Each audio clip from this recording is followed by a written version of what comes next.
آخر پائلٹ سے اتنی بڑی غلطی کیسے ہو سکتی ہے؟ 22,300 کے جی فیول کی جگہ 10,115 کے جی فیول ڈال کر ہوا میں 41,000 فٹ کو چھو لیا۔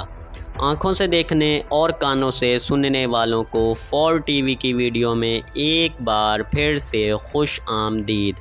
ہر روز قریباً 1 لاکھ سے بھی زیادہ فلائٹس آسمان کی بلندیوں سے ہوتی ہوئی ایک جگہ سے دوسری جگہ جاتی ہیں، جن میں قریباً 5 لاکھ سے زیادہ مسافر بیٹھے ہوتے ہیں۔ اس وقت بھی قریباً 13,000 فلائٹس آسمان میں اڑ رہی ہوں گی۔ فرض کریں آپ جب پارٹی میں سے واپس اپنے گھر آ رہے ہوں اور بیچ روڈ پر اندھیرے میں آپ کی گاڑی کا پیٹرول ختم ہو جائے تو آپ کو کیسا لگے گا؟ کچھ ایسا ہی ہوتا ہے 23 جولائی 1983 کو۔ یہ فلائٹ تھی ایئر کینیڈا 767 کی فلائٹ 143، جو کہ 28 جولائی کو مونٹریال سے ایڈمنٹون کے لیے روانہ ہوئی۔ اس سے ایک دن قبل یہ فلائٹ ایڈمنٹون سے مونٹریال بھی ہو کر آئی تھی۔ اس جہاز کو 2 بہت ہی ایکسپرٹس پائلٹ چلا رہے تھے، جن میں کیپٹن رابرٹ باب پیئرسن، جن کو قریباً 15,000 گھنٹے ہو گئے تھے فلائٹ اڑاتے ہوئے۔ ایئر لائن سسٹم میں گھنٹوں سے ایکسپیرینس مانا جاتا ہے، اور ان کا ساتھ دے رہے تھے فرسٹ آفیسر مورسی کوانٹل، جن کو قریباً 7,000 گھنٹوں کا ایکسپیرینس تھا پلین اڑانے کا۔ ان دونوں پائلٹس کے پاس اگر دیکھا جائے تو ایکسپیرینس کی کوئی کمی نہیں تھی، بلکہ رابرٹ باب تو کینیڈا کے ان گنے چنے پائلٹس میں شامل تھے جنہوں نے 15,000 گھنٹوں کا ایکسپیرینس حاصل کیا ہوا تھا۔ یہاں پر آپ سب کو ایک بات یاد رکھنی ہوگی کہ یہ وہ زمانہ تھا جب ہلکے ہلکے ساری کنٹریز امپیریل یونٹ سے نئے میٹرک سسٹم میں اپ گریڈ ہو رہی تھیں۔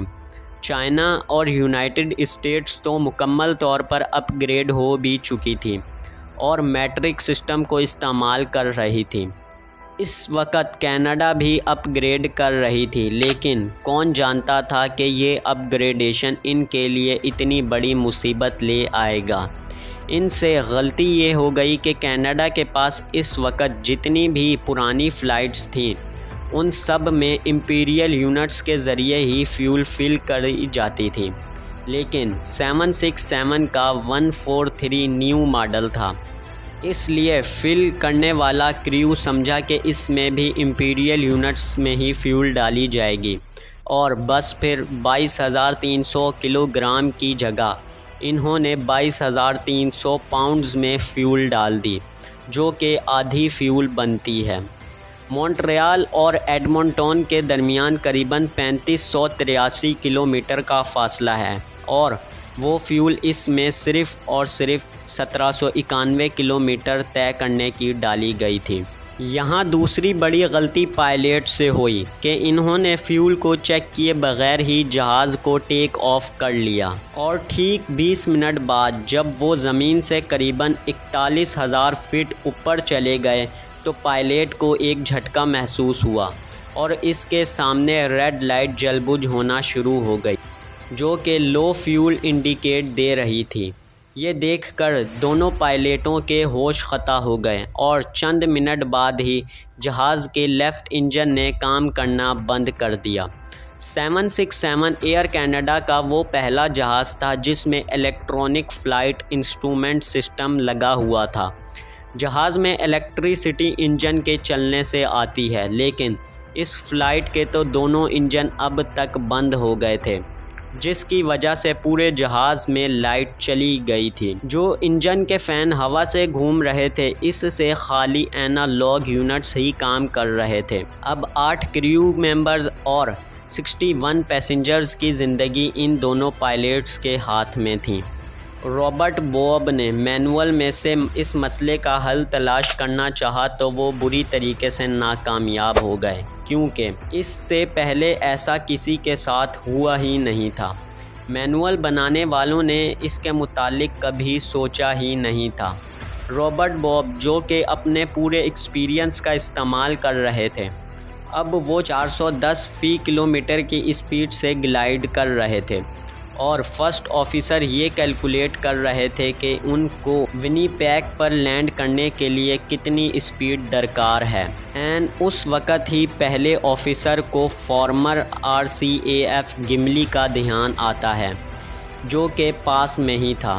پھر کیا، انہوں نے رابطہ کیا اور ایمرجنسی لینڈنگ کے لیے تیار ہو گئے، لیکن مشکلات اب بھی ختم نہیں ہوئی تھیں۔ وہ جہاں پر لینڈ کرنے جا رہے تھے وہ ایک ریسنگ ٹریک تھا، تو اس میں کیا ہے، ریسنگ ٹریک ہی ہے نا، لینڈ کروا دیتے، لیکن نہیں، اس وقت یہاں پر لائیو ریسنگ چل رہی تھی اور پلین میں لائٹ نہ ہونے کی وجہ سے کچھ بھی نہیں دکھ رہا تھا، اور وہاں پر بیٹھے لوگوں کو نہیں پتہ تھا کہ ان کی طرف آخر کیا آ رہا ہے۔ لیکن اس وقت دو اچھی چیزیں ہو جاتی ہیں۔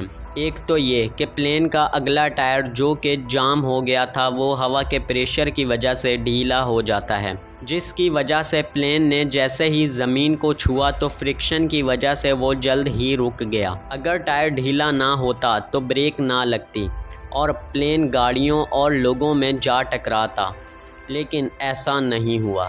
اس حادثے میں کوئی بھی جانی نقصان تو نہیں ہوا، لیکن صرف چھوٹی موٹی 10 انجریز ہوئیں، اور اس حادثے کے 25 سال بعد یعنی 2008 میں اس پلین 767 کو ریٹائر کر دیا گیا اور اس کا میوزیم بنا دیا گیا گملی میں۔ امید کرتے ہیں کہ 4TV کی اس ویڈیو کو بھی آپ خوب لائک اور شیئر کریں گے۔ ملتے ہیں اپنی اگلی ویڈیو میں۔ اللہ حافظ۔